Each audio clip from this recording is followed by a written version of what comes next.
Election Day 2006. But hey, folks, you already made your choices 3 months ago, at least football-wise. Time to see how they've stacked up. Hey, how are you? Jason Horowitz, and this is not a mirage. CBS Sports Line senior fantasy writer Jamey Eisenberg actually joining me in New York City. Because of the election, he's not in Miami. We're glad to have you up here, Jamey. Glad to be here. All right, let's get moving with the Chase Fantasy Football Series. This is who's hot, who's not. But Jamey, Week 9 or post-Week 9, we're going to be all positive this week. We'll save the negativity for roster trends. What do you think? Positives are great. Positive is a very good thing. And let's start with the best offseason signing and maybe the best mid to late fantasy round pick. And that'd be Drew Brees, folks. He is having an amazing season, MVP-type season. And there's no way that you can't see why the Saints are winning this year as opposed to last year. Of course, there was Hurricane Katrina and everything around the Saints. But, folks, Aaron Brooks was awful. Drew Brees has been great. He just had his fourth 300-yard game this past weekend, 14 touchdowns, 7 picks. He's completing 65% of his passes. Jamey, you know, Joe Horn was hurt this week. They had some other guys step up, Marcus Colston, Devery Henderson. He's got the weapons. Any reason to see why Drew Brees won't continue this play at post-Week 9? I don't see why not. I mean, as you mentioned, he's got guys around him, good weapons. You know, talking about Joe Horn, imagine what he would have done this week if Joe Horn was in there. But Marcus Colston certainly has been a guy that's been a surprise. He's got Reggie Bush catching the ball out of the backfield. I think a guy named Devery Henderson had a good game last week as well. So he's certainly got, you know, pieces in place around him and a good system to play in. You know, Sean Payton is one of those guys who's going to be a little creative, and he's going to allow Brees to do some things that he didn't really do in San Diego. So it's a nice system for Drew to play in. Yeah, and Sean Payton came out this week and said, everybody who's on Reggie Bush's back, get off of it. He's having a good rookie season. All right, let's look at the hot quarterbacks from Week 9. And 3 other guys had 3 touchdowns, 0 picks in Week 9. And here they are, Jake Plummer, David Garrard, and Damon Heward, who we didn't necessarily expect to have a great game on the road in St. Louis, but he proved everybody wrong. On 15 attempts, he had 3 touchdowns. Let's talk about Jake Plummer. He is really developing a great rapport with Javon Walker, and he's got that deep threat, plus Rod Smith to control the ball. What do you expect from him? Because he's had 2 great weeks in a row. I think you're going to expect what he did 2 weeks ago as opposed to the 3-touchdown type game. He's one of those guys that's going to manage the game. He's going to use Walker, who's been a great addition, maybe one of the most underrated additions this offseason for any team. And Rod Smith is another guy that's just going to be consistent, catch a touchdown here or there, you know, 50-yard type of guy.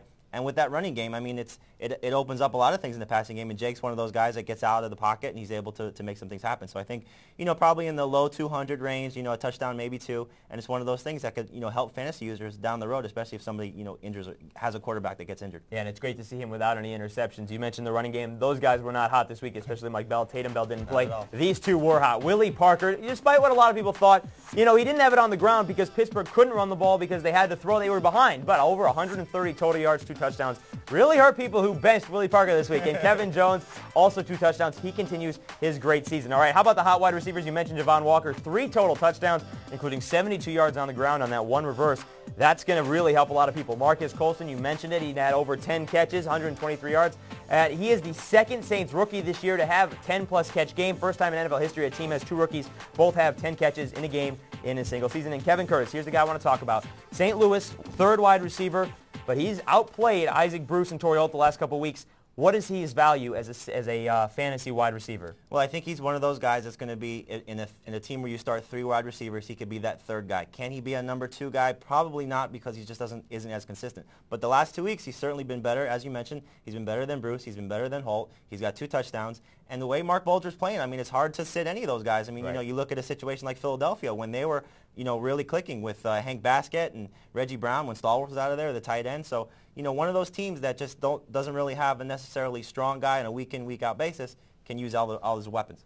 Jamey, you mentioned consistency. Perfect segue to our next segment. We're going with the most consistent guys at their positions. We'll start with the quarterbacks, and it's most consistent, not named Peyton Manning, at least, because Eli is on the list. But Donovan McNabb leads fantasy quarterbacks. Mark Bulger, the epitome of consistency this season. And Eli Manning, believe it or not, the only quarterback in the top 10 to not have a single-digit game based on regular scoring. All right, how about the most consistent running backs? Not named LT, LJ, or Brian Westbrook. Steven Jackson, Tiki Barber. I know you're going to say he only has 1 touchdown, but he has been consistent. You know what you're going to get. And Ronnie Brown. Hey, the Dolphins aren't scoring, but he is. He does have 4 touchdowns in 8 games. Not great, but you know what you're going to get. How about wide receivers? And Andre Johnson leads all wideouts in fantasy points in leagues where you get a point for catches and a point for every 10 yards. He's the only wideout to not have a week below 15 points. Darrell Jackson, take away the first and last week, everything in double digits in 5 of those 6 games above 15 points. And T.O., and I know what you want to say about T.O., blah, blah, blah, blah, blah.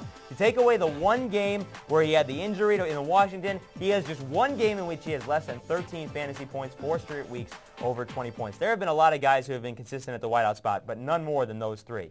Don't you think? Yeah, absolutely. I mean, you know, those guys have certainly been consistent. There's been a couple guys that have had great weeks. You know, you're talking about Javon Walker last week and certainly what he did. I don't know if you expect that every week. Obviously, not 3 touchdowns, but certainly, you know, he's one of those guys with potential. Torrey Holt has had a lot of great weeks, and he's certainly one of the best wide receivers out there. And then, obviously, Steve Smith.